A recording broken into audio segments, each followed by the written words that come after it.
यो गुम्बा गुम्बा बनिन्छ। यो गुम्बा लेके छ। यो रोड हो। जेसीबी चल्ने ठुलो प्लटिङ भएको छ। 150 बिघा प्लटिङ भएको छ।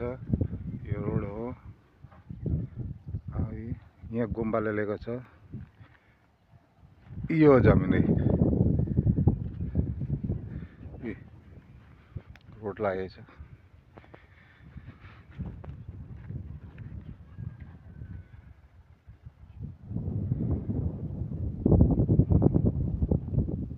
आनरस लाउने खेती गरिरहेको छ। यही जमिन रोडमै लागेको छ। उयो पनि हो।